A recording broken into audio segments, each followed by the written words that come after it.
No intro today. I'm skipping it. Just want to start getting into stuff because I've got some things I want to say. How's everybody doing? I hope you're doing well. Welcome once again to my living room. No, I didn't plan on matching my wall. It's just something that happened today. But you know how I feel about people matching their backgrounds. And now I feel like I should pause it. And I got another shirt over there. Maybe I should just go put that one on. But now it's too late. It's too late because I started it. I should have looked at this before.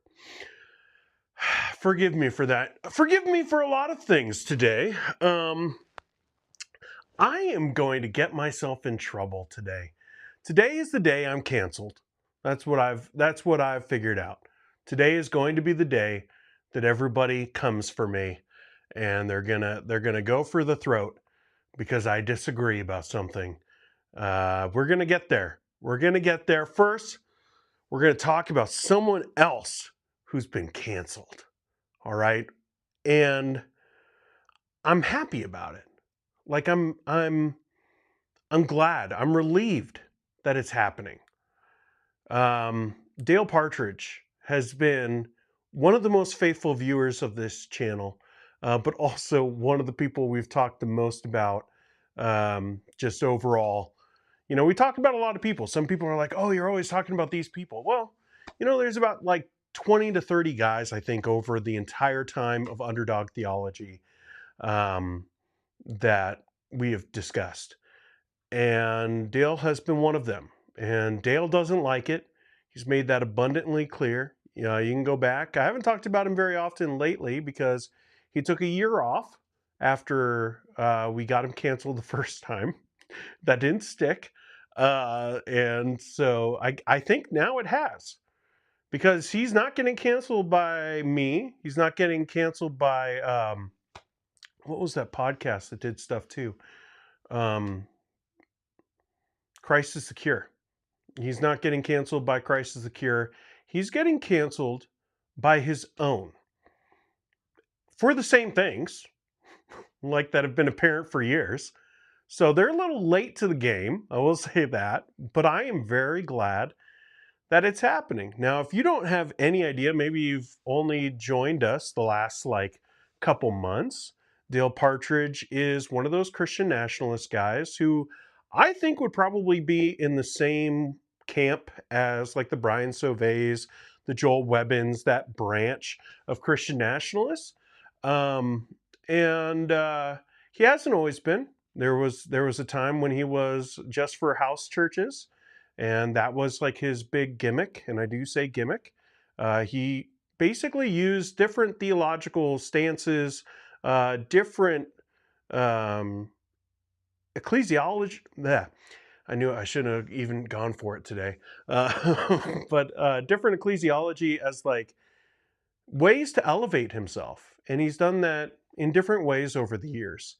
And about 2 years ago, we started talking about it because I think it was like his homeschool thing.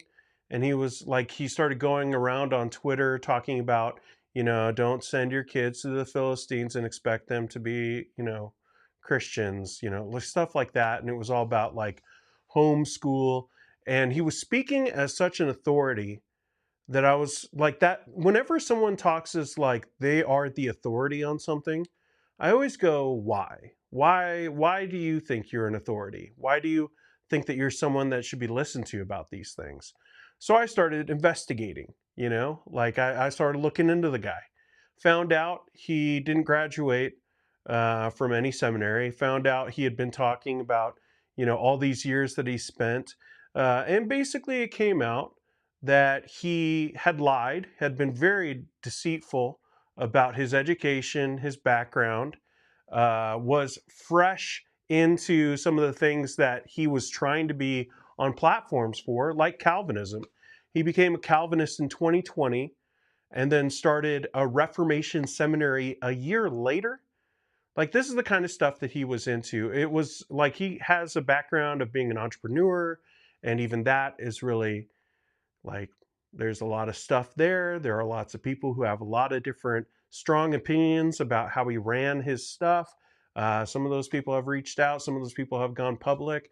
There was all this stuff with his plagiarism before even like getting into Calvinism, which led to Christian nationalists, which led to like the Doug Wilson stuff, all that kind of stuff. Before all that, there was all kinds of different things. You can look it up. There are like Christianity or Christian leaders, something like that. Christianity Today, one of those guys, they did a big investigation on his plagiarism stuff. And so that's been in the background his entire time. And then he was coming out and saying he was an expert on a lot of things that, like, it was very clear he wasn't an expert on because he just came to those positions pretty freshly in his ministry. And so we started talking about those things. And then I think it was last year, all of that came to a head, maybe a little bit longer ago than that, maybe like a year and a half. And, a lot of people saw what we were talking about and went like, what? And then he basically had to apologize. And he says that he's repented of all that stuff, but he's continued. He's continued being the exact same online, posting the exact same, just being divisive, just going, he's one of those guys like Brian Sauvé. These are provocateurs that go on to like social media and they just say stuff that no one's really talking about, but they just say it to tick some people off so that they could have engagement, so that people can push their stuff. Maybe it's, something that's pretty extreme, so the people who are extreme will like that, but also, a lot of people will react to that extremism and say, like, we don't agree with that. So it's a win-win for them as far as just reach and getting further out there and getting their name out there. So these guys love to do that stuff. And Dale said that he was sorry for some of that behavior, and especially when it came to like the plagiarism, when it came to, lying about his credentials, all that kind of stuff. He said he was sorry about it, but then he continued. Like as soon as he comes back, he launches his Relearn, which we talked about during our little Griftmas series. But he launched that. So he wasn't like, focusing on his, relationship with God, with his church, and really focusing just on the church. He was launching something and he was working on it because it was like the day that he got back that he launched it. And it's just like, that's a lot of work. Even if you are just literally taking Puritan writings that no one has, like, the power over, all the copyright stuff, like there's no copyright on any of that kind of stuff. And even if you're just taking that and putting it online, that's still a lot of work. And even if he's hiring people to do a lot of that stuff, that's still a lot of work. And so he was doing that the entire time. And so that's the background for this guy. And obviously me and him have some history about that. He was not happy about the videos that we were making.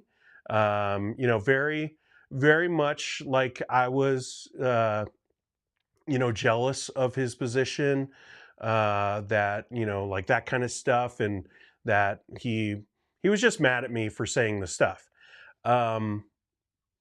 Now, everyone else started saying it, and apparently he was then repentant, like, oh, it's different.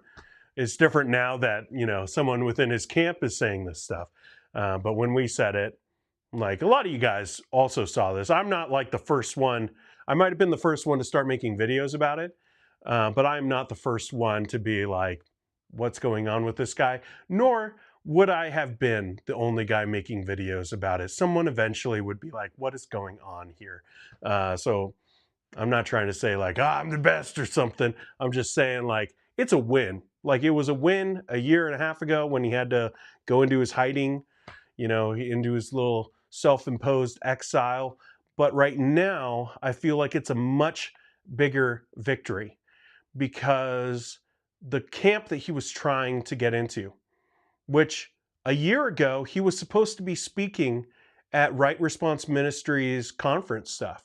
He was on the stage with that stuff. I think he had spoken at one before, and he was like very much in that world. And then the last few days, it's been very revealing about how those people actually think about him. Now, there was like a little cat fight that he got into with Brian Sauvé about some stuff. And that was like, okay, something's going on there. And then John Harris unleashed on him. And I probably could show you tweets and stuff, but honestly, like when I'm up here, I just kind of like talking. So if like, I'm sorry if I don't have all the graphics and everything for you guys. Maybe you prefer that. But you could go onto Twitter and you could see it. John Harris started going at him about some of the plagiarism stuff. And then Michael Foster, who you probably know from being in league with Doug Wilson, like one of his main guys, and has spoken at a lot of these same conferences, very much in the same world. He just let loose on him yesterday. Like, I mean, like full on. He just told everything. He got sick of it. And he just started letting loose about this guy, Dale Partridge, and how much he had been like trying to use Foster's name to get himself more into the CREC, which is Doug Wilson's denomination. How he basically lied about a lot of different stuff. You can go and read it.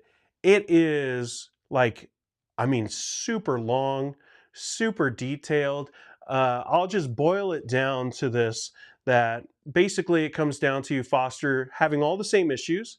Like even right now, or maybe not right now, he probably has gotten rid of it now. But he found still on Relearn's website, as of like when he tweeted this, that there was an entire paragraph that he lifted from TGC, and it's still on his website. Like an entire paragraph that he doesn't cite, he just plagiarizes and puts it on his app, which again, you know, he's trying to use as this product to sell. Like it's not just like a free website. He's doing these things to try to make money, and he's doing it by stealing from TGC. And so Foster went at him about that. And then that led into just a huge tirade about everything. And basically what it amounts to is that he had tried to build this relationship with Foster, and Foster was pretty ticked. You remember a while back we talked about it, how there were these teachers that were being told as being professors at his Reformation seminary, which again, seminary, because he hasn't graduated from seminary. So how can he teach a seminary? He can't. It's not accredited. It never will be. But he's talking about these professors that he has. One of them was Joel Webbin. Another one was Michael Foster, which was a huge surprise to Michael Foster. So he is just like, what? You can't use me in that way. Apparently, he said that he had like a 20-second conversation with Dale about possibly teaching a lecture. And that was enough for Dale to make a whole page about how Michael Foster was one of his professors at his seminary. Like, that's the kind of guy that Partridge is. That's the kind of guy who's trying to build a platform and using other people's names to be able to build that platform. So Foster obviously took issue with that, and that was a thing a couple months ago, but this is something that he brought up there. And apparently there was an issue at Dale Partridge's church. Go figure that someone like that would have some pretty significant issues in the leadership structure at his church. And this was becoming an issue within the CREC. If you remember, Dale has said it for, I think it's been like a year and a half of him going through the process of membership within within Doug Wilson's denomination, the CREC. And people have been like, what's going on there? Like, it doesn't take that long.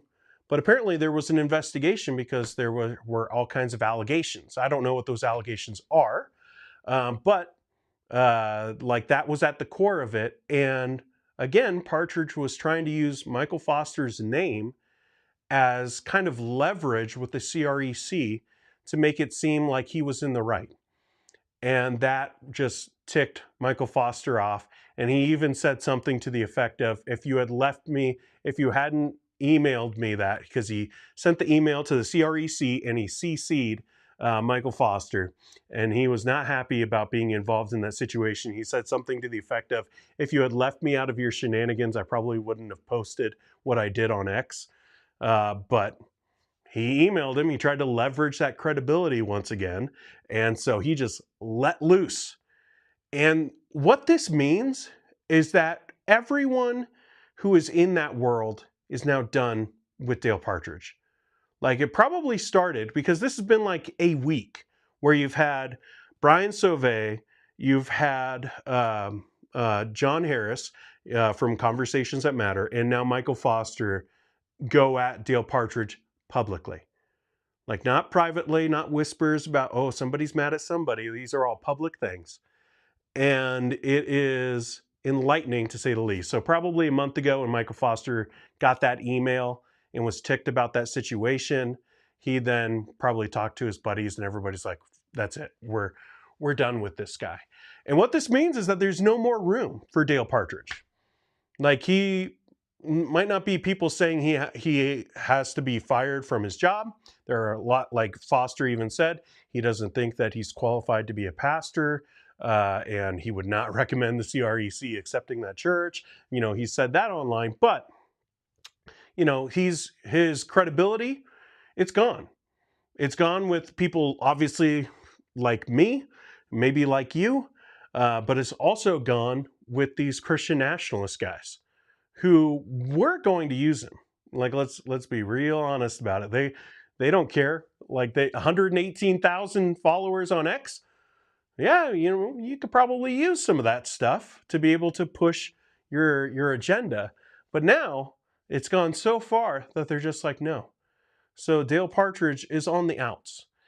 And there's nowhere for him to turn anymore. He's burned every single bridge that he's ever done. Like, this guy who has gone from, you know, all these different worlds. He went from like the house church thing in the charismatic world to then John MacArthur's seminary. People there are not happy. People at Masters are not happy with how Dale Partridge was talking about their school and how he was basically just like leveraging the credibility of John MacArthur and some of those other guys there to be able to push him forward and say, oh, I'm getting this education, when he wasn't really even enrolled at some points. Like that, they were not happy about that. He went down. You might remember with Strip Mall Seminary. What's somebody goes there. I forget who. But somebody actually goes there. Let me know again the name of the school. But Owen Strachan, I believe it was there, right? And then like he gets away from there. Like he's done there. There's a lot of stuff there. There's stories at all of these places. Every one of these places, including like the entrepreneurial world, like people have stories about Dale Partridge. It's never gone well. And people have reached out, people have said things. Every single place he's gone, they don't want him back. And now, even with the Christian nationalists who seem willing to overlook a lot of different stuff, you know, like look at everything with Joel Webbin. They're willing to overlook a lot of things to be able to keep moving forward with their agenda, but not this time. And I don't say all of this to be like, yay, you know, we did it. It's more of like, finally, I feel like something good has happened, you know?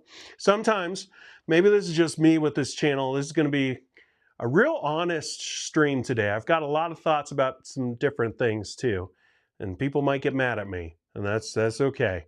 I'm going to say it anyways, because that's who I am. But I feel like we've actually accomplished something.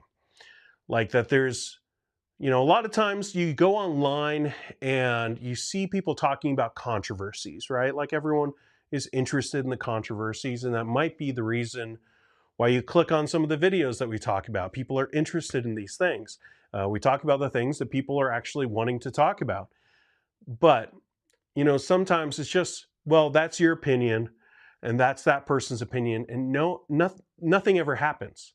Like there's no actual movement, you know, like it's just, well, people just say stuff and the words don't really seem to matter.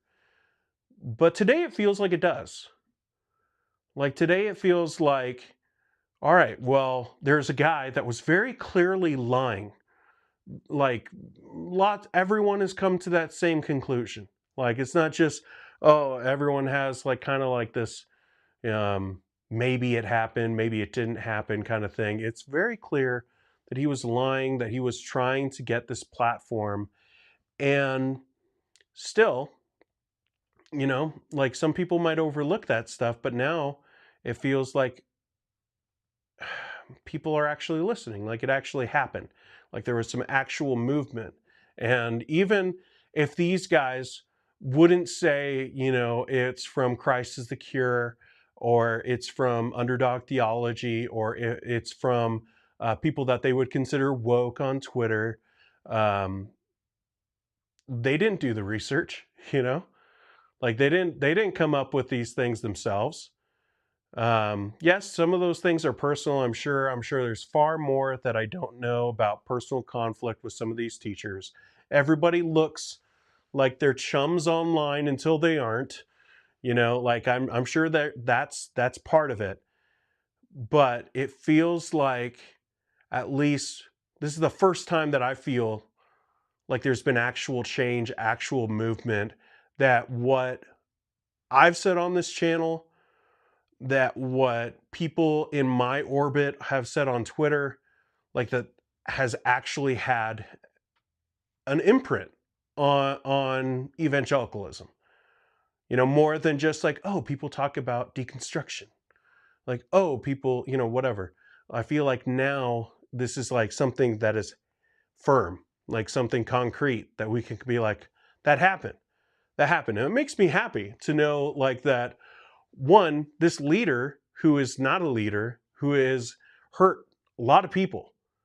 Again, like, I will never divulge like who said what and what they said to me behind closed doors, but I can guarantee you that there are lots of people in that past of that guy that have been hurt by him. And it makes me happy to know that at least in some way there's some justice for that here. Like, obviously God will judge all of those things, but to know that this guy's reach has been limited significantly this week, like there won't be recovery because there's no camp to go to leverage.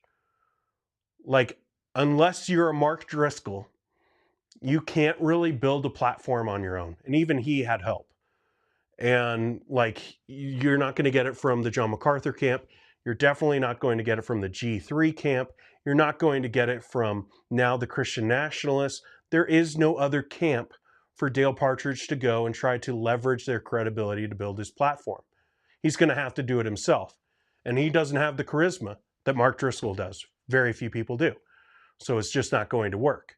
And so to know that that man's reach has been limited is relieving, because he's not going to be able to hurt more people. That people will then look at some of those tweets, and instead of sharing it because it says Christian nationalism, they're going to go, well, Joel Webbin, Michael Foster, these guys, they don't like him anymore. And so they're going to cut it off. Scary Mo says Ogden will take him. Brian Sauvé is not happy with him. Brian Sauvé said something about how he didn't want Dale Partridge's type of patriarchy because he doesn't look at him as like this masculine man. He said that on Twitter. Like, so I don't think so. Like, I feel like this is really like all the doors have shut and there's nowhere for him to grow. Like, he'll still be the pastor of that church. He'll still have influence in that area. I'm sure he will still continue to try and build this platform online. And in time, some of these people might forget, or forgive and just move past. But right now, it feels like that's it. Like that guy's done. And it would take a considerable amount of effort and charisma and strategy to be able to get out of that situation. And I just don't see it happening. So for me, like, I'm glad that it means that he won't be able to continue that. I'm glad that it means that, at least in some ways, people still care about credibility. Like, I don't think that a lot of these Christian nationalist guys are very credible to listen to, but I mean, it does seem like they care a little bit, you know, like maybe it's hypocritical for some of these guys, but like I feel like this is like at least they care a little bit about like who are the kinds of people that they're platforming. And I know like a lot of people will be like, what about Stone Choir? Like, what about like all these other things? Like, I get it. There's lots of issues. I'm not saying they're great. But this to me at least says that there's something there of them wanting to make sure that there's at least some kind of character for some of these people that they are willing to speak with on a platform. Now, obviously, there's tons of issues, and we've talked about that over the months. So I'm not saying like all those disappear because of this thing, but it does make me a little bit more relieved that these guys at least can see that and go like, no, we don't need this guy. We don't need, you know, we have better speakers. Like we don't need that. And even if their speakers aren't any better, I think that that's something.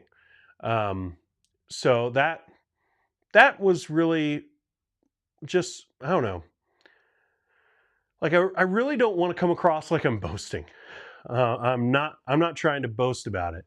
I'm not trying to be like, you know, I won or something like that, but it does feel validating, I will say that, to know like we've been talking about this guy for a while when no one else was. You know, no one else was discussing the plagiarism. No one else was discussing like the credibility issues with the education. I got a lot of heat. I got a lot of heat for talking about that guy.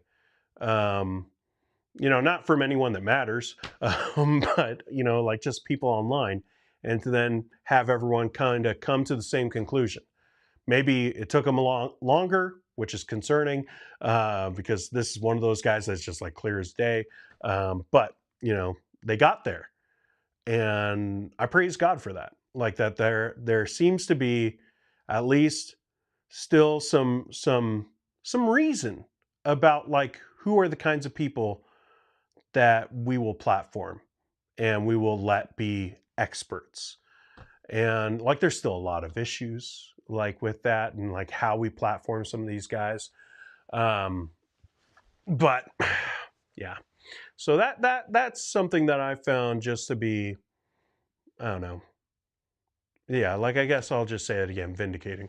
Um, yeah. So we got more to talk about though, but well, you know, I've talked a little bit now and I didn't even do most of my check-ins. So I'm going to go up and I'm going to check in because we got to do the banter to get some of the people who don't like the banter to go away. Uh, so Skeletal Remain says, look, I'm an amateur theologian, but I'm not in a teaching position and would refuse it if offered. How people here in America keep getting away with teaching while uneducated baffles me. Yeah, yeah. You know, in the local church, I feel like it's different because I mean, you don't have seminaries in the New Testament, so like you can't just be like every preacher has to go to seminary, every pastor has to go to seminary in order to function. I think it's helpful. I did, but I'm not going to hold that to the standard. I know a lot of good, faithful pastors who never went to seminary. I know some that never went to Bible college.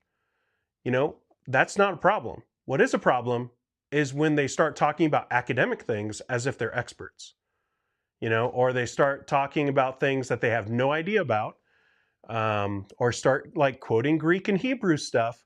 And it's just like, bro, we know you didn't take any Greek. We know you didn't take any Hebrew. What are you talking about, bro? And they just act like they're experts. And that's the stuff. Or starting training. Like, I think even a pastor at a church who starts like a training kind of institute should be someone who has gone to seminary. Like, because you should be not just in experience, but just in intellect. You should be a step above the people that you're teaching. Like, you just should. Like, I don't want to listen to any, like, or I don't want to take a class from someone that I know is dumber than me, you know? Like, that's not good. That person probably shouldn't be teaching anyways if they're dumber than me. But, like, I just think like that, like, that's not, I wouldn't want that. I don't want to pay for that for sure. So I think that they're like, if you're going to start a training institute, even though you have like 30 years of pastoral experience, and let's say you've grown your church and like a lot of great things have happened, the Lord's used you in very significant ways, cool. I think you should probably go to seminary still before you start training other pastors. But you know, that's that's me. That's just my opinion. Heidi says, I'm so glad you did. I followed him for a while, and where he started the Christian nationalism, I left right away. Yeah, well, I understand that. There are lots of people who, you know, they just watch the videos. They just watch the videos, and it's not until a video comes out that, you know, that is troubling that they start questioning some things, you know? Like, you might not be on Twitter. You might not see all the nasty stuff he's said for years on Twitter. You know, you don't have that stuff. You don't see the like the back and forth between people. And you just watch the videos and you go like, oh, that was pretty good. And especially when he was like in the John MacArthur kind of camp, he seemed fine, right? Like as far as like the teaching stuff, like definitely not what I would love, but not someone that's like, oh, he's a heretic, you know? Now, as further he's gone, like now we're starting to have some real questions about his theology too. I'd love for the Partridge Saga to be over, but I'll believe it when I see it. These guys have a tendency to hang around. Yeah, I mean, it could happen. It could happen that he just hangs around and he just hangs on tight doing his own thing and something takes off and next thing you know, it's a huge thing. I guess it could happen. For me, I just don't think that he has the chops to do something like that. I don't mean to just sound condescending, but I've said it for a while. I'm just not impressed with some of these guys. These guys all think that they're Mark Driscoll, and they're not. There's a reason why Mark Driscoll has survived his cancellation. It's because he's charismatic. Like, not because he's a great Bible teacher, because people think he's funny. And that's why he's survived. And he's shrewd enough to not care what people think. So, like, that's not great, but that's why.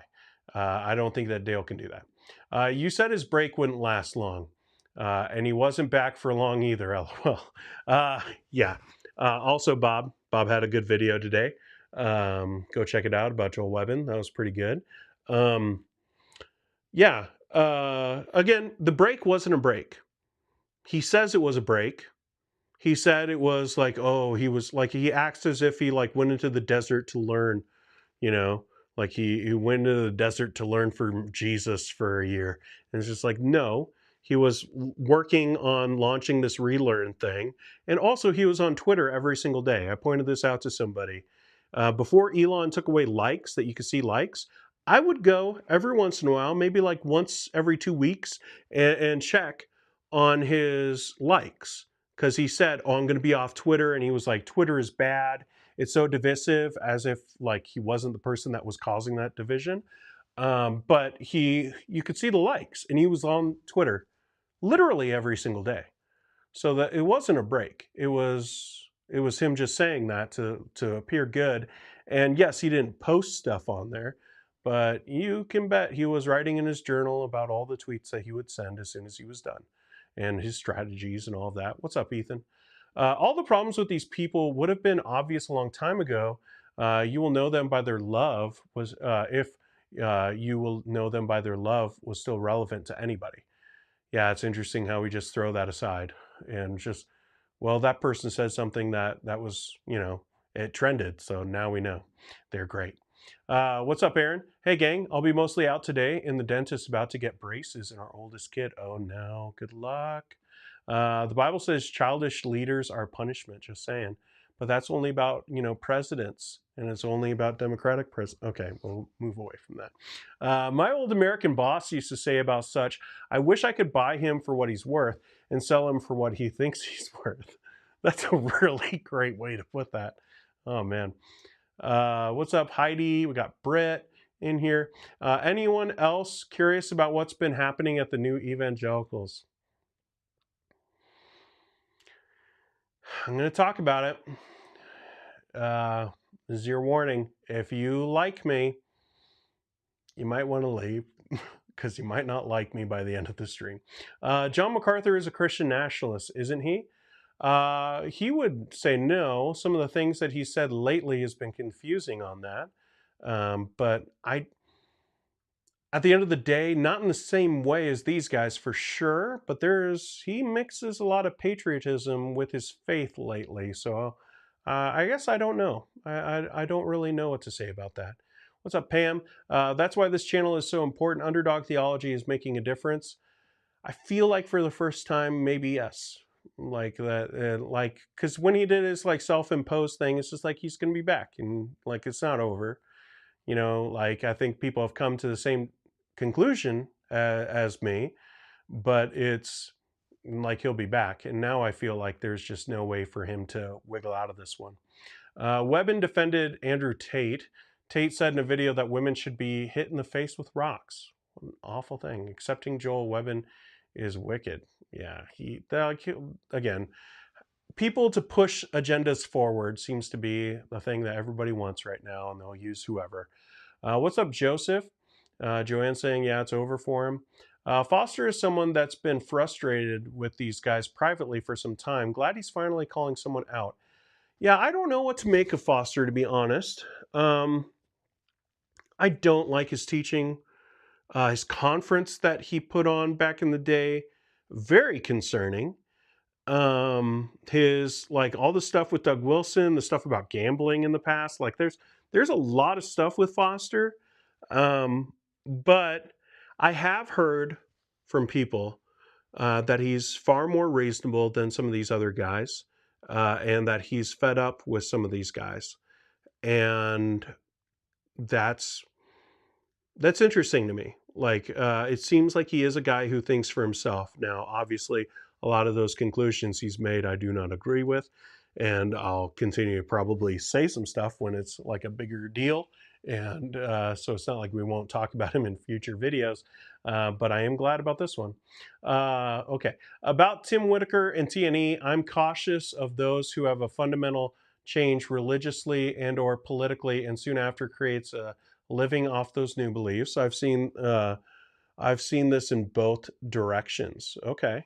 And then Britt says, where is more about the stuff going on with TNE? Stop listening, really, because they made it sound like the only position a Christian can have is one that is affirming. All right, let's talk about that. All right. All right. I got to be honest. I got to watch myself today because honestly, I'm a little angry about this. I'm going to really try to set that kind of anger aside and deal with the actual facts and the stuff around this. So I don't know a lot, okay? But let's talk about the new evangelical thing. If you don't know what that is, I didn't either until this morning, because I saw that the Sons of Patriarchy guy, Peter, he posted this thread, and it was like, we've taken down the episode with Tim Whitaker from the New Evangelicals because of the report that's been released. And, immediately my mind goes like, oh no, it's another guy. It's another guy. Like it's another abuse case. Like it's, what do you mean a third party investigation? What has he been accused of? And I'm thinking like just the worst, right? Because like that's just the way everything has been, is that it's always the worst. And this investigation was from Grace, like Chekvejian's thing. I probably said his name wrong, but Boz. Like it's from that. And I was thinking like, this is going to be terrible. What did he do? What did he do? And so I saw the link to it from Sons of Patriarchy, and I started reading. And I saw on these pages that, there's an allegation that was made to his board, and then there's allegations about the board not handling it properly.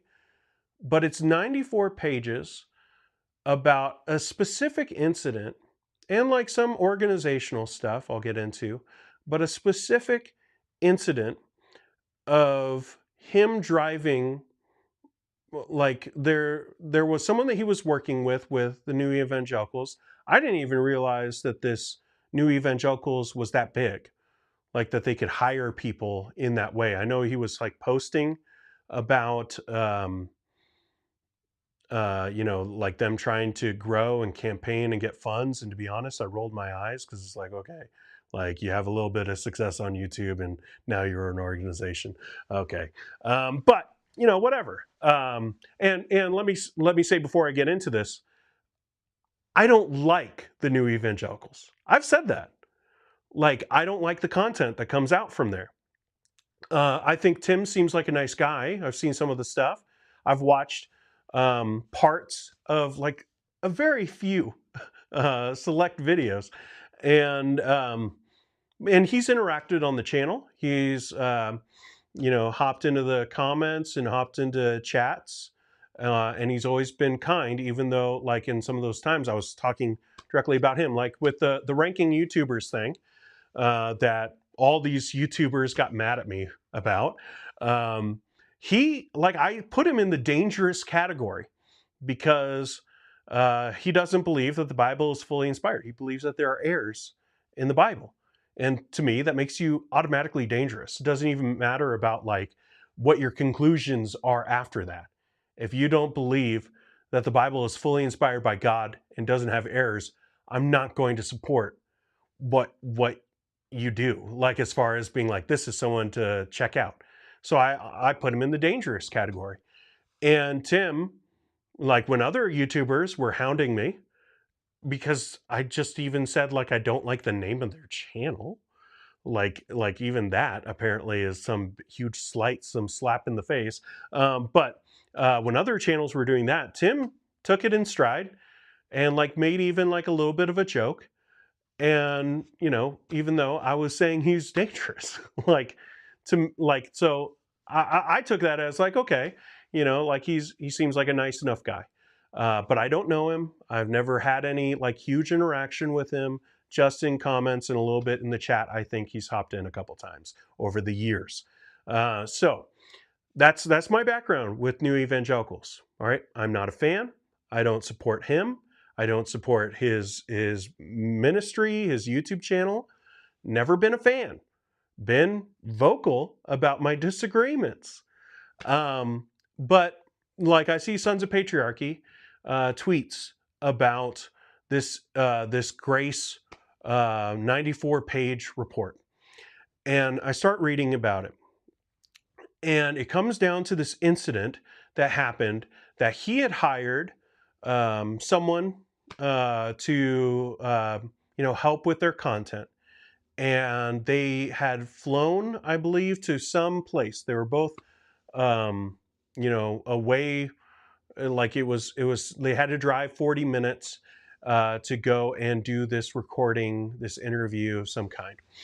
And he had told her that it was going to be, I'm assuming it's a her, I guess I don't even know. I do know because people have talked about it. People have made it this man versus woman thing, which I will discuss. And you could already see some of you guys, if you have, like I'm gonna do the Knives Out glass onion thing, like buttress, like whatever you have thought about me over the years, because I know some people will automatically write me off as soon as I start really giving my opinion on this. I want you to buttress what you think about me. All right, what you've known about this channel, like let that kind of just like lean against that as you listen to what I say. Don't jump to conclusions with what I say. I know that some of you will. I know that there are even specific people who will come at me for all of this. But I'm going to give my opinion.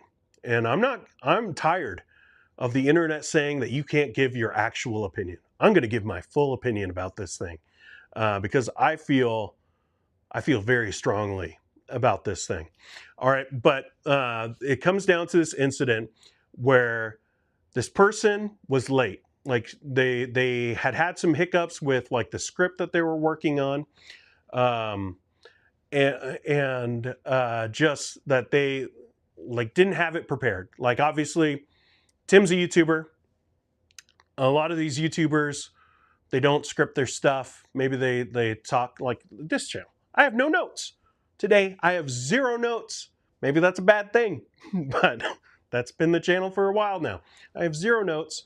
And so, like, it doesn't seem like he's that well-structured of a person as far as, like, what they're going to do and organization and stuff. So she was working on a script to go and have, I guess, this interview or make this video. And she went to a coffee shop to go and do this. Well, she ended up being about 40 minutes late. And there was a 40-minute drive that they had to go. And they were both traveling. So this is like they're in a deadline, right? Like they got time issues. So he picks her up and they start going to this place together. And the vast majority of this 94-page report is about how he was driving too fast. That he was driving too fast. She says it was reckless driving. She said that he was weaving in and out of traffic. He was visibly angry, according to her, and cussing.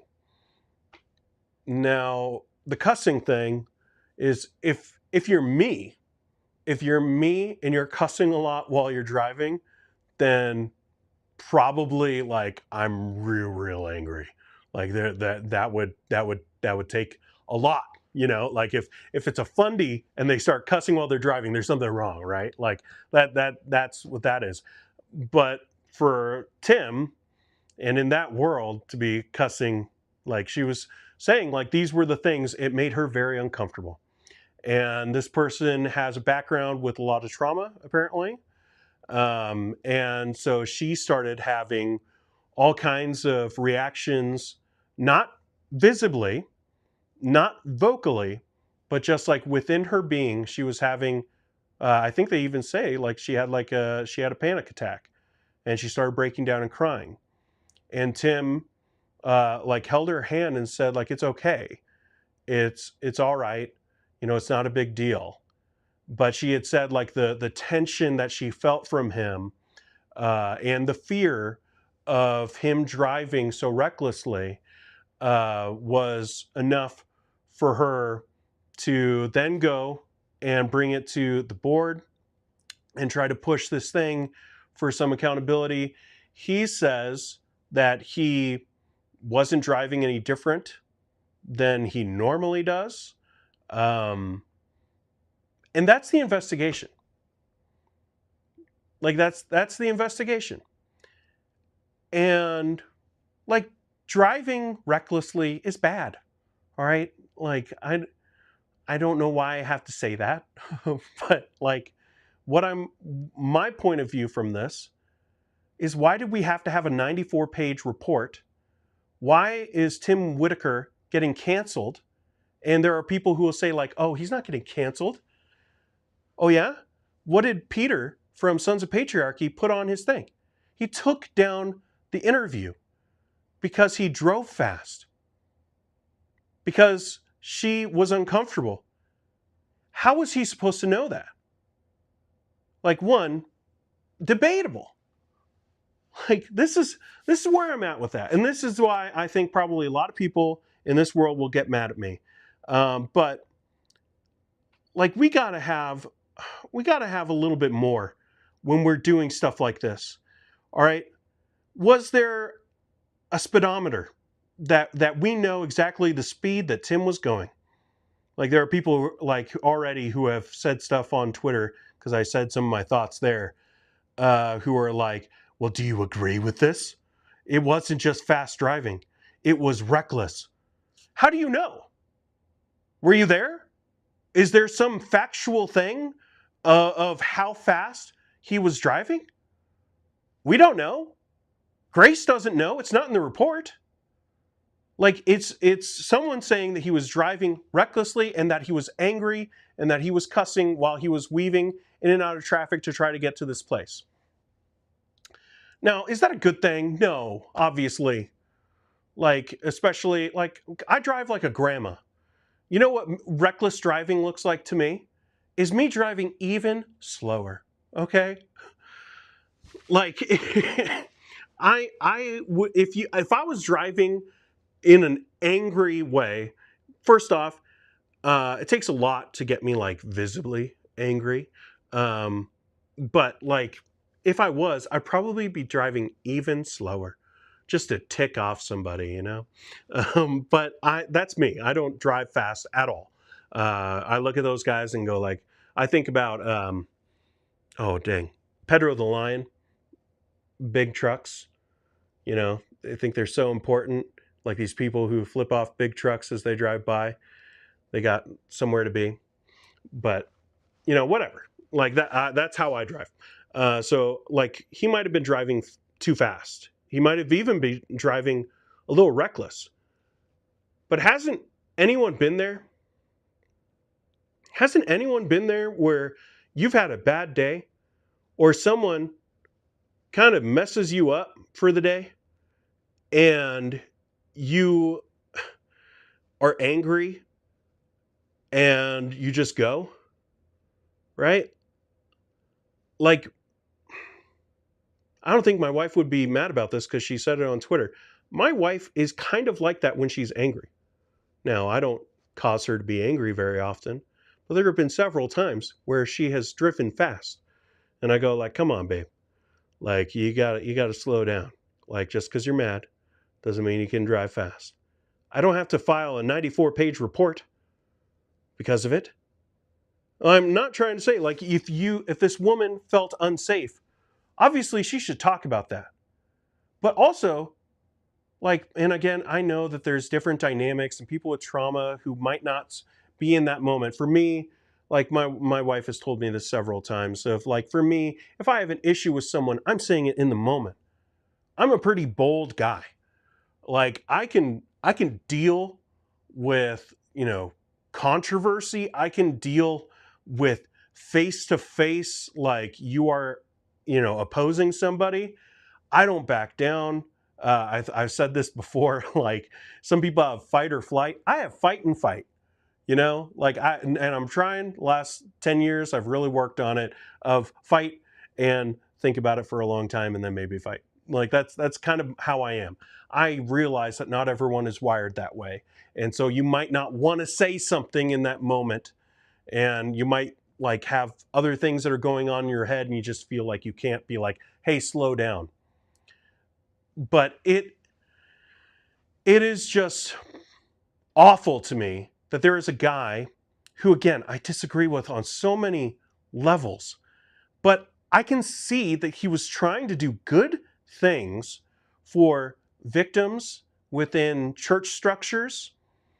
Again, like I have a lot of disagreements about some of the other things he was doing, but I can see that he had like real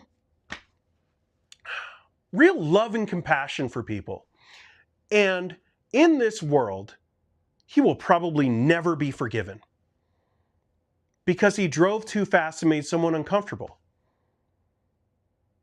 And there are people who are like, well, there's patterns. There's patterns. Go read the 94-page report. Tell me what those patterns are. Tell me what those patterns are that he is being canceled for. I don't see any patterns. I see a guy who probably wasn't thinking, who is driving. He's not like, and especially if you're driving fast, like, I don't know where this was. Maybe it was in the boonies somewhere and you didn't have to look at the road all the time. But like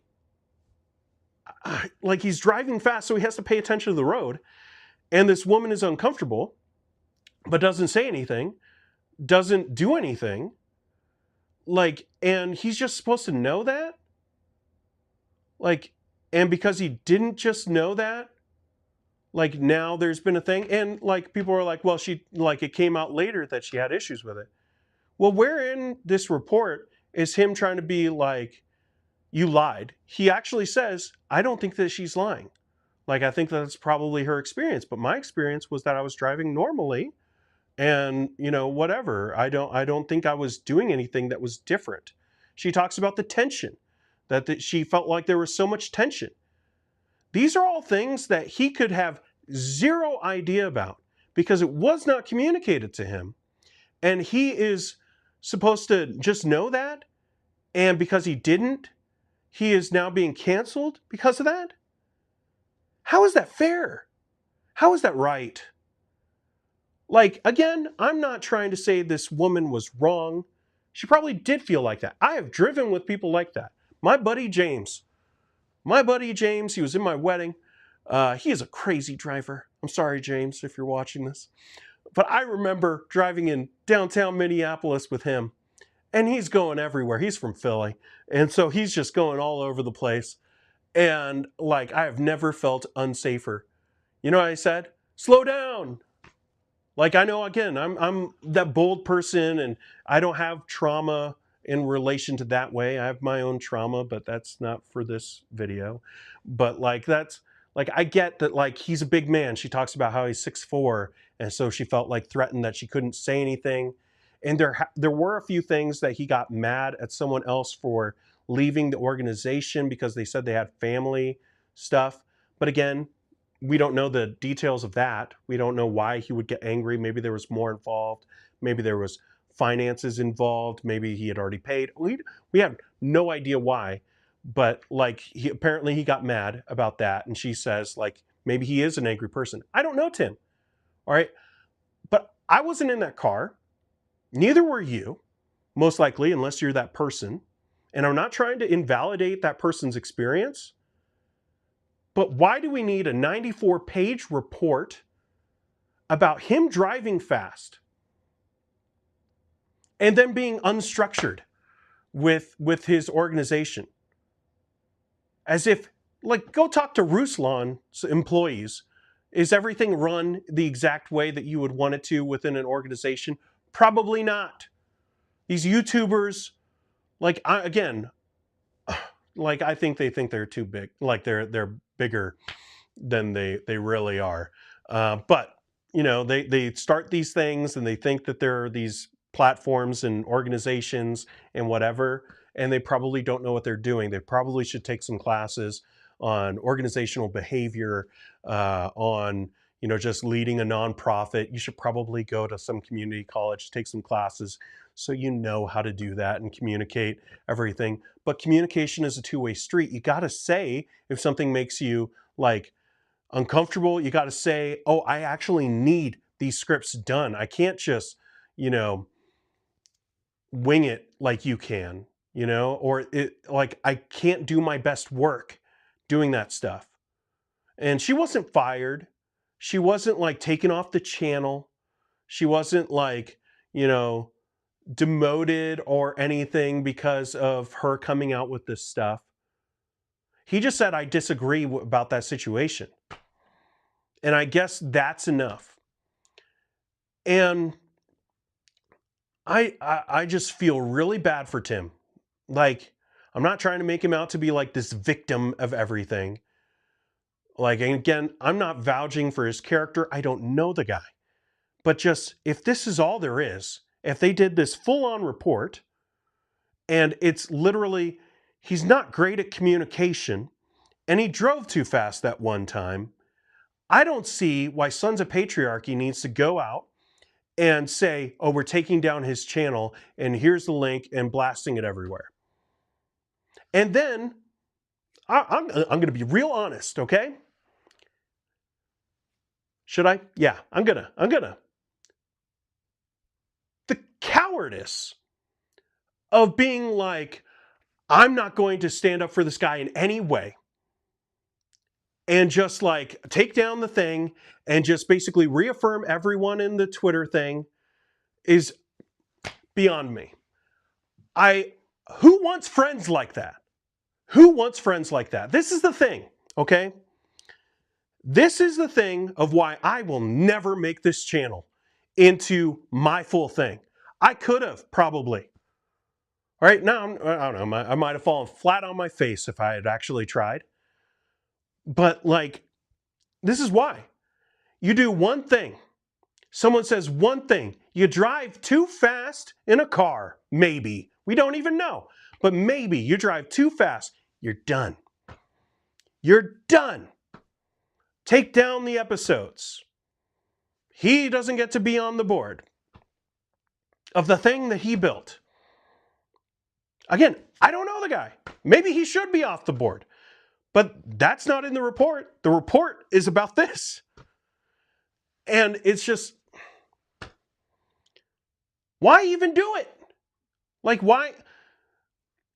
These people who are so ready to crucify anyone who helps them because they don't say everything the exact same way that they would want him to. Because they maybe messed up once.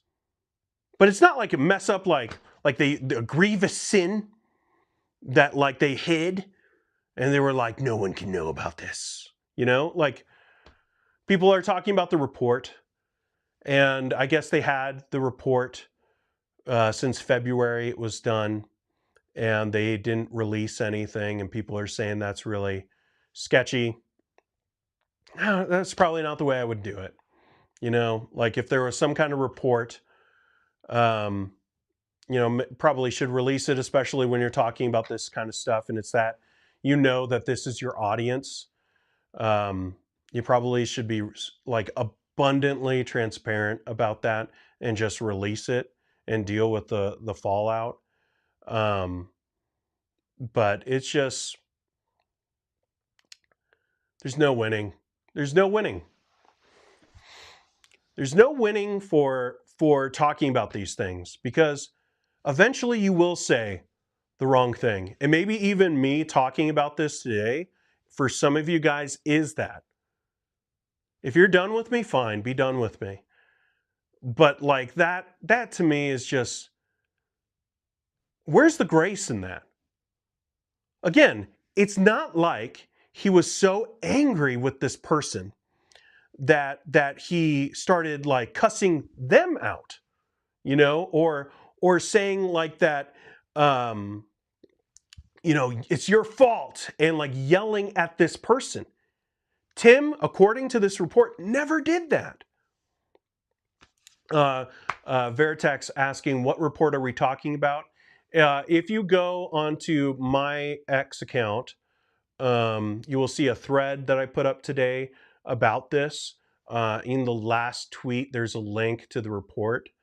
I got it from Peter Bell, that's his name, from Sons of Patriarchy. He put it out this morning.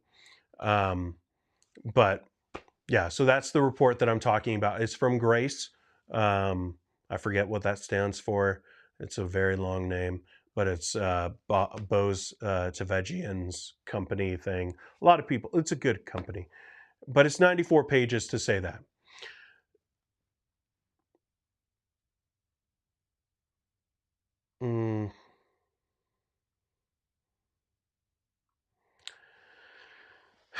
Yeah. So if you're done with me, be done with me.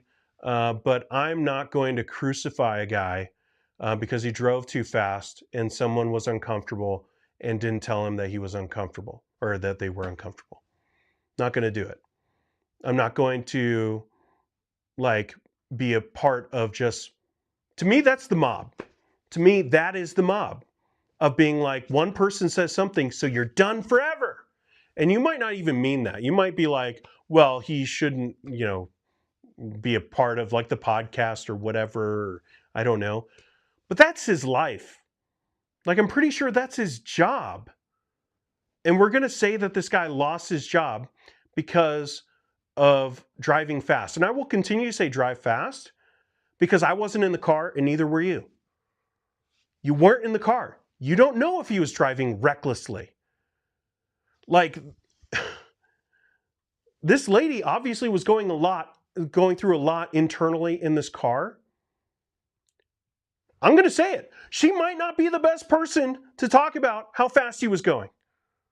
All right, this is what Joe Rigney, why he has a job, why he can write books. Because there are people who are so willing to just give up on circumstances completely. And so he could write and be like, oh, that's toxic empathy. Oh, that's what it is. And I could write a book about that and make money off of that. This is why. Because people will just say, oh, I believe everything that one person says. Because at the end of the day, there were two people in that car. All right? And don't give me this stuff, oh, this is the same argument for, SA or abuse. All right, we're talking about driving. Stick to driving. Okay, but there are two people in that car. One guy says, I was driving my normal speed. The other person says he was driving recklessly and he was angry at me. All right, let's side with her. And say, okay, he was driving recklessly. Is that the end of his entire career?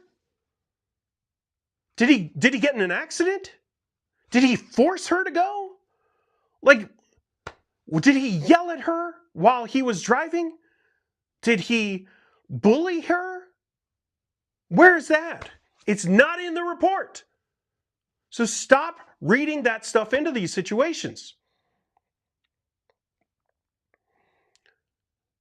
I'm sick of it. I'm sick of people just being willing, whenever someone does anything, it is always the worst that it could possibly be. I have tried to be as fair as possible on this channel. I give my opinions. Obviously, this doesn't help me. Today does not help me at all. Some of you guys will be so mad at me for what I'm saying that you will be done forever. I am fully aware of that. And by the way, that's happened before. Whenever I talk about John MacArthur, there are people who will be done with me because I don't like John MacArthur. All right? But I am done with always assuming the worst of people's motivations. I am done with always assuming that someone did the real bad thing. And I am picking a side, Anne. 100%. I am picking a side. I am picking a side of facts. What actually happened? He drove fast. That is his action. What actions did he do toward this person? Not what did she feel, that's different. He can't help that. Some people assume that everyone should know the baggage in someone's life. There's no way for everyone to know that. All right, now maybe they were friends, maybe they shared stuff, and maybe he should have thought about some of the ways that she would react if he was driving recklessly, if he was, cussing and weaving in and out of traffic and all that stuff. Maybe he should have thought about the ramifications of that. All right, I'm not saying it's wise. I'm not saying it's good. I'm not saying he's faultless. But is that something to just be done with the guy?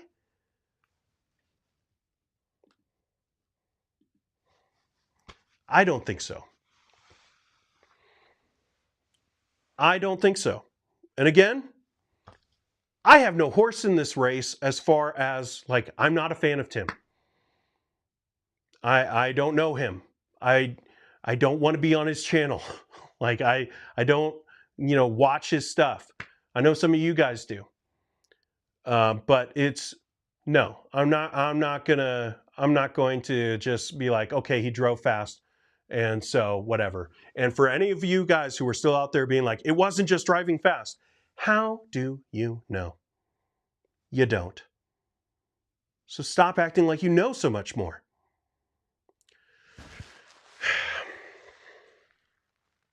There's nothing else.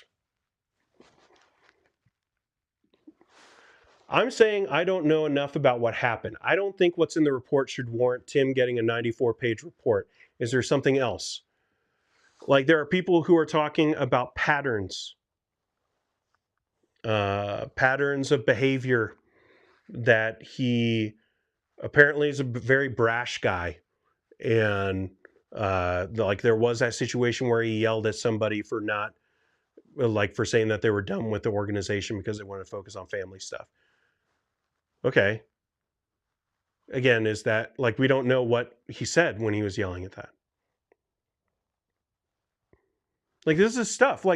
This is why I stick to public things, because we can know what's said, and then we can make a decision.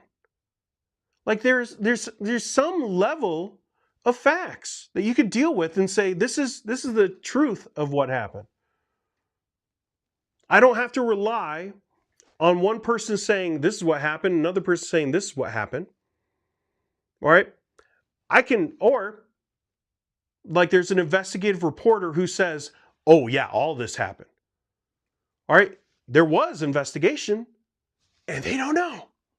There's 94 pages to basically say he was driving fast, and there's like organization stuff, and not in like some thing of, like apparently he lied. There was one thing that he said she never stayed with him and his family at his house, and apparently she did.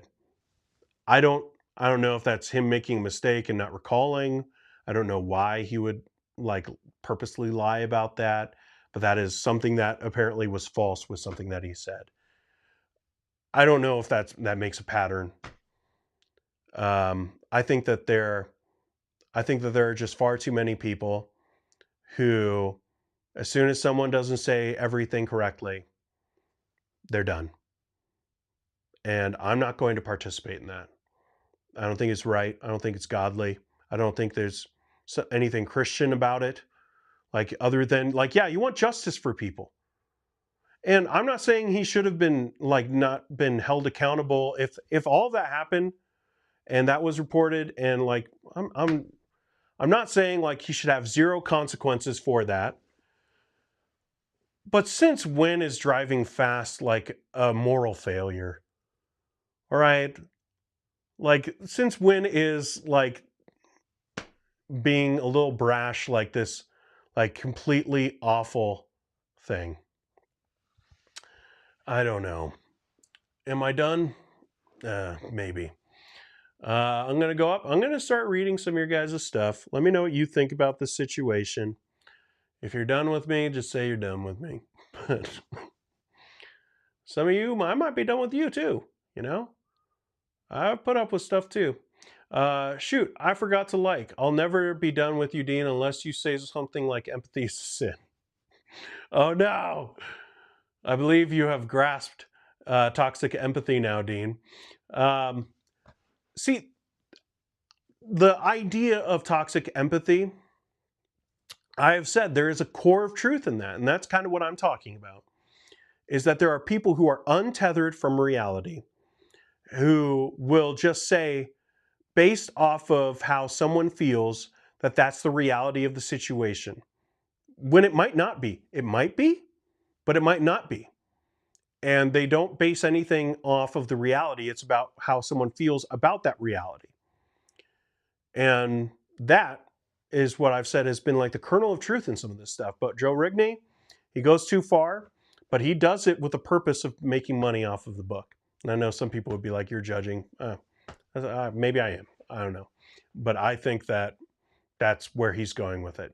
And Ali Bustucky, I can't really talk about her book because I haven't read it. Let's go up a little bit more.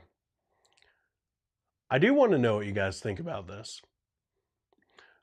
Joe Ladybird. Okay. But I feel like this is a better display of handling organizational conflict than I've seen other evangelical platforms do. Of having a report. Like, I'm fine with that being a report. But weaponizing a report to cancel someone online, I think, like, when it's this. Like, Grace, like, again, why I thought it was going to be like this terrible thing is because whenever we hear about Grace releasing a third-party investigation report, it's always the worst. And I was expecting, like, even as I was reading this thing, this 94-page thing this morning, I was expecting the shoe to drop. Like, I was expecting the next page is going to have it. And he just never did. Like, and I was like, why are people taking down episodes of him and canceling him and talking about him as if he's like the worst human being ever? When, like, if this happened, that's a mistake. Like, but it's not something that like he's done forever. Like, you could look past his theology, and then be like, this is it? What? There's an entire foot between my brother and myself. It's not fair. What? He stated in the past that the plan was always for him to take more of a backseat role of TNE to elevate other voices. Well, I guess that's going to happen now. I appreciate you being angry at both sides. Yeah, again, I'm not saying he's great. All right. I'm just saying, I don't think, based off of the report, what I can know based off the report, I don't see anything that's like, this, he's the worst guy ever. He needs to be canceled. He needs to be like, take out down the episodes. He can't be on this channel anymore. I just don't get that. I wonder if Peter Bell wants to distance himself from TNE because they are affirming and pro-choice and pretty left-wing. This seems like a flimsy reason to cancel someone. I do think it's a flimsy reason to cancel someone. I don't know about the rest. I don't know. I don't know Peter. I know, like, some of you guys really love Sons of Patriarchy. I've listened to a few episodes. I thought they were pretty good. It didn't start the way I thought it would, and to be honest, it didn't end the way I thought it would. I've listened to some more since. But after this, not cool. My assessment: Peter, Sons of Patriarchy, saw an out for the legitimate pushback of having Tim on. I don't know. Tim's whole platform is transparency. It feels inconsistent. If you can't tell, I'm really stuck in the middle on this one. I feel like Sons of Patriarchy jumped the gun, but something feels off on TNE side too. I don't know. That's fair. That's fair. You don't have to like be like, this is where I'm at. I have the position. Like, especially if me talking about it is the first time you're hearing about it, go read the 94-page report or skim it because it's 94 pages.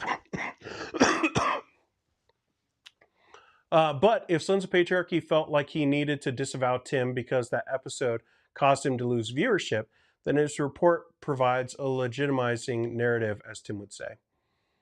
I don't know. I'm not going to read into why someone would do it, but shoot, I forgot to like. I'll never be done. Okay, I already read that. Maybe I just subconsciously wanted to read it again to reaffirm people still like me. 4 people. Although 37 likes, no one's taken it back. I haven't gotten any dislikes yet, so I guess that's good. Let's go down a little bit. Israel says people are too sensitive. Like, I hope people, again, take everything you've known about me and this channel and just let that. I have not changed. I am that same person. I am not saying that this woman has no right to feel like she was forced into this situation or whatever, and like that there's like she shouldn't feel threatened or any of that. I'm not saying she's lying. I'm just saying I'm not going to cancel a guy for driving fast and for her not speaking up about maybe you should slow down. And again, I'm not saying that she has to, like that she had to have said slow down. I'm just saying she didn't. And how is he supposed to know that he's driving in a way that's going to make her uncomfortable? And to his recollection, he said he was driving like his normal thing. That's in the report. After a couple of years in Christian social media, I found too many Christians, maybe most, only care about their tribe, not the truth. Yeah, there might be a podcast about that. And I agree that it can be a really scary situation, and I haven't read the report, but I do agree that it seems like an over-the-top reaction, like to canceling him. Okay. Peter has been getting a lot of flack from having other more liberal voices on his platform. May have made him a little too sensitive with Tim. I don't know. Like, I think that a lot of these people, they're very defensive of their platforms, you know, like, so when something happens, like with G3, like, even though they had no more information, and in that world, like, you'd kind of be surprised that they would have acted without that information, made the statement on Steve Lawson, but they made it, right, like, immediately. Because a lot of these guys are like, it's not about the truth of the situation. It's more about getting ahead of it. It's more about like spinning and stuff. And I feel like that's a lot of people online. Gentleman Racer's just happy I finally said it. I'm not saying toxic empathy is the thing.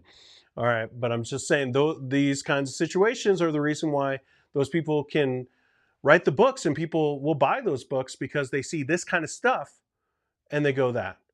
And it's not to say don't do this to me, okay? I know how easy it is for these kinds of people to be like, oh, he means that you never believe women. I am not saying that. I'm saying this situation is about him driving a car too fast. All right? I don't think that should end his entire career. Keep it up, Underdog. I like your take on things, even though you are a Calvinist. No one has it all correct. Condescending. Okay. The Bible says that we need 2 or more witnesses. Rather he is a good person or not, we can't condemn him for one person's testimony. If he is wrong, then let God judge. I mean, that's about church discipline. So I'm not going to make it about this situation. There are plenty of situations where it's one person against one person. But when it comes to this, like when it comes to him driving too fast, again, you can't control what someone else is feeling. You can't control like their past and what they bring into every situation unless they say that. Like there's no way for you to know what they're thinking. We're not mind readers. And like, yeah, like it's just you can't do it here and just throw them under the bus for this. I just don't. It makes me sad, to be honest. It makes me real sad because I know that this could very easily be me. All right, it wouldn't be driving fast. Maybe you'd be driving too slow. But it just takes one thing of saying one thing wrong, and he's the worst person ever. All right, and it'll just cancel him. All the things he's ever done, it's gone. I know it because I've seen people try to do it. And it makes me sad that that's the way Christians are online. And it's about these topics. Like, yes, I feel gross if I were to be monetizing stuff about abuse and all of that. But also, I know that if I were to like rely on that for my family, all right, there would only take one thing of somebody. No one's going to come and say anything about my character. You know why? Because I'm a good person. Like, I have nothing to hide. I am a good person. I am a good father. I am a kind husband. I'm a good Christian man. I know that. I don't say that with pride. I say that with humility. I just know who I am. I love Jesus. And I'm following after him every single day. I'm not perfect. But I know that no one could come in and say something about my character. Like that when Dale Partridge was mad at me about, saying the stuff. And he was like, me and my wife, he said this on Twitter, me and my wife have thoughts about your ministry, which again, it's not a ministry, but it's a hobby. But we have thoughts about your ministry. Maybe we should do a podcast. You know what I said to him? Go ahead and do it. What are you gonna find? Like, what are you gonna dig into that I've said that, whatever. I stand behind everything I've ever put on the internet. And like, you're not going to have these things about me, but I do know it's someone taking something I said and twisting it, maybe going into it and not even trying to twist it. Maybe it's like not even like, some kind of ulterior motive, but they take something and they say, oh, you meant this. And it's not what I meant, but it doesn't matter what I meant because now I'm done because the internet decided that I was done. I know that that's a thing. It's a thing with these topics. And I refuse to rely on it for finances or something like that. Honestly, going to bat for someone who hates basic biblical Christianity, and I respect you, feels gross. We should be done with the guy. I'm going to go to bat for truth. Like, I'm tired of people manipulating people and saying things. Like, even things like, there are people who will say, because I'm a man, I can't talk about these things. Like, that's legit. Like, that's a real thing. And how is that fair? Now, am I an expert on female psychology? No, but I've never claimed to be. I can have an opinion about something still.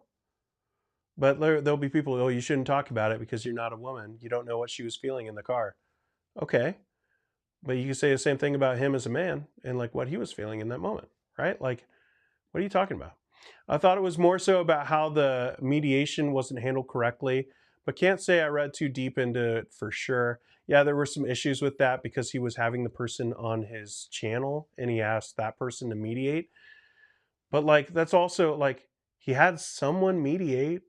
Like, that's like way better than some of these organizations where someone confronts someone about something and has an issue with someone and they go behind closed doors and talk about it, right? Like, he had someone there. Bad theology, yes, but let's not cancel Tim. At least not for this. Let's cancel him for theology. We don't we don't have enough evidence to ruin him. We need more info to make a fair and impartial judgment. I think so. Some of you guys, you got this. Dean, even if I disagree with you, I love your fairness. I appreciate that. Scary Moses not being a Bible literalist is not the same as hating biblical Christianity. Yeah, I like Tim goes way too far. I do not affirm his ministry. I do know that I don't know. I think that is coming from a good place. I think that he is honestly trying to help. And he's trying to help the people who are now going to crucify him for driving too fast. Yeah. And some will cancel me for saying that. What? Can you have a Catholic on to debate? No, because I don't do debates. This isn't a debate channel. Oh, man. Whether that's for an affirming person or not, personally, I also am affirming, but I support Dean because I believe in his heart forgiveness. I appreciate that. We can separate the person of Tim theology of TNE from this report and the handling of it all. Yes, we need to be firm on calling out abusive behavior and harm, but wisdom is needed. Agreed. If there is abuse, deal with it. Anyone who's watched 100, 200, how many? I've got like 500 videos on this channel. Like, that like I view it that you should take abuse seriously. Whenever someone says something, you should take that credibly. But we're talking about driving too fast. We're not talking about he touched me. We're not talking about he said this to me. He texted me this. We're talking about he drove too fast. No. He's from New Jersey. I guess they're all like that. I don't know. Especially as Christians, we should not say I disagree with you on certain things, so I don't care about the facts, right? Appreciate that, Shane. Classy Brash. Yeah, that's fine. If Brash was enough to be canceled, then why is Driscoll still popular? Yeah. And again, okay, we don't know what was said. We don't know what was said. Did he call people names? All right, like, let's not compare him to Mark Driscoll until we know what was actually said, because some of those people within the Mark Driscoll world, within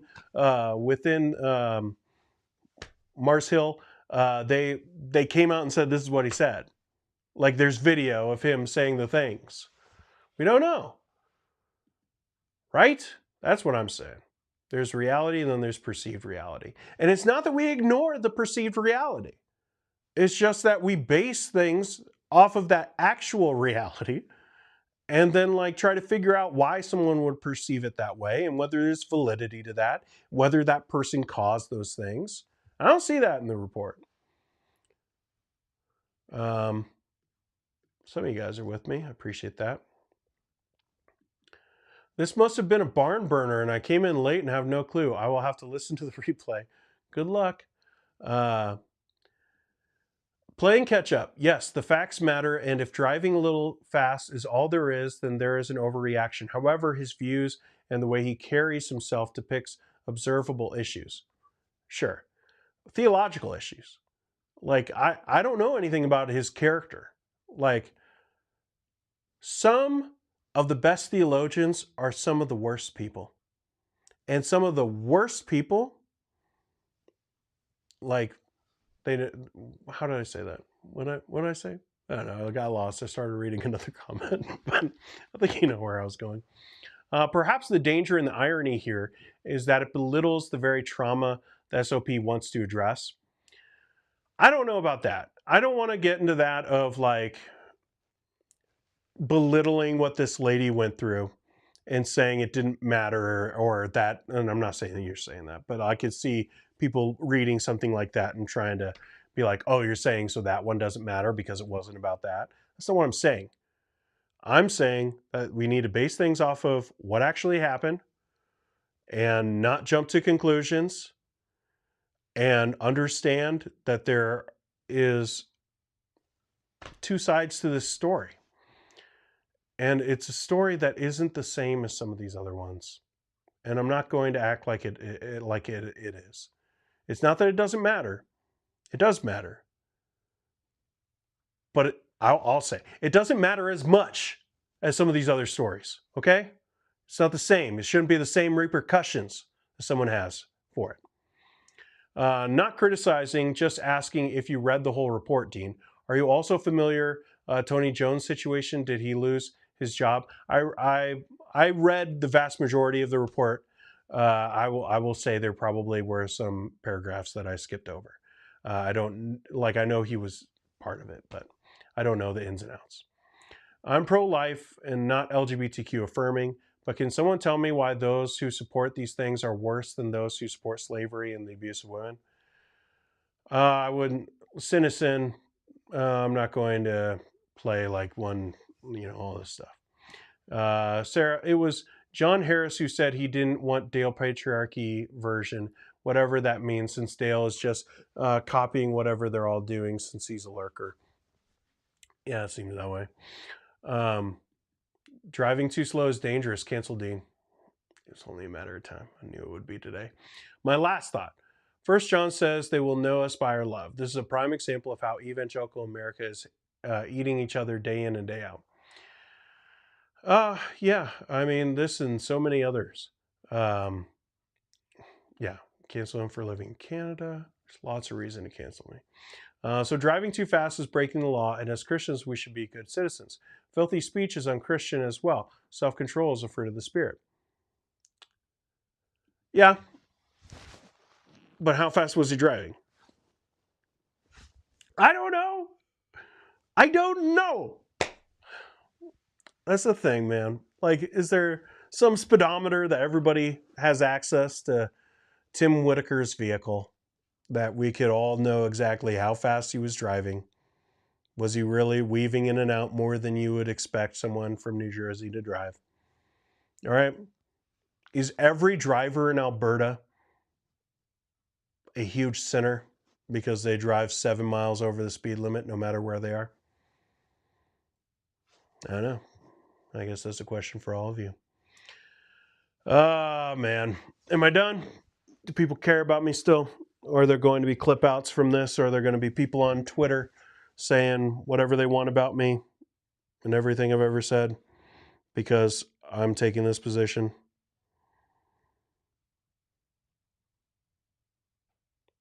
It appears so. So, whatever.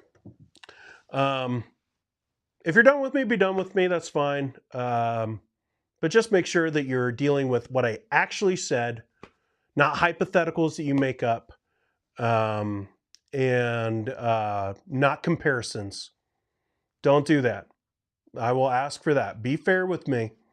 I'm talking about this specific situation with driving. Okay? Don't try to blow it up and say, this is how he deals with all women. This is how he deals with every abuse case. Don't do that to me, because I have 500 videos on this channel that pretty much deal with a lot of this stuff and how I think about it. All right, so don't do that to me. And if there's other stuff that gets found out about Tim, don't tie this to me of being like, oh, well, Dean, just wrote off all the other stuff that Tim did, because like he doesn't think anything because of this. I'm talking about this 94-page report and this driving incident. That's what I'm referring to. Don't take my words and try to twist it into something that I'm not saying. And if this is my last video on this channel, fine. I don't know. Because honestly, this is one of those days that I'm like, what the heck is even the point? Good things about Dale Partridge, cool. I feel like we did something. Maybe that's all we do. Maybe that's it. because I'm not going to be party to this mob mentality where everyone is always the worst and we have to do reports about everything. Not going to do it. All right. I read the vast majority of the report and I am pretty confident in my position on it. And if you think that's the worst, okay, that's your opinion. I have my opinion, you have your opinion. That's it. I'm not going to stand up for the guy and say he's the best guy ever and everyone's wrong about him and whatever. I'm talking about the report. But it is something that I see happening all the time, where it's just we leave reality completely because someone has this perceived thought of what's actually occurring, and it's not reality for that other person. And how can that person know unless it's being communicated to them? I don't know. But that's where I'm at with this stuff. So if you like that, stick with me. Hit the like button if you support that. I'm sure I'll get a lot of stuff. If you do like me, do me a favor, go over to X and maybe hit the like button on some things so I could feel like I'm not getting killed for saying what I think is like a pretty normal thing. But apparently that's me being misogynistic. I saw that person who like interacted with my tweet and then immediately said that these people are misogynistic. I saw that. It's so interesting how, you could be helpful for people and they'll share your stuff. You have a difference of opinion. Now you're a misogynist. Cool. Thanks for that. All right, I'm going to end this before I get even more into the weeds about it. But thanks for hanging out with me. Tim, if you're out there, praying for you, man. Praying for your repentance on some of your theological positions. Pray that, at least from my perspective, that you would find the real Jesus. But also, for you as you're going through this situation, that you would handle things right. And if there are issues within the organization, that you repent of that stuff and be more helpful, better communicator. And if you have an anger problem, I pray that you would, work on that, seek counseling, all that stuff. But this is one guy who's not going to cancel you for driving fast. So, bye.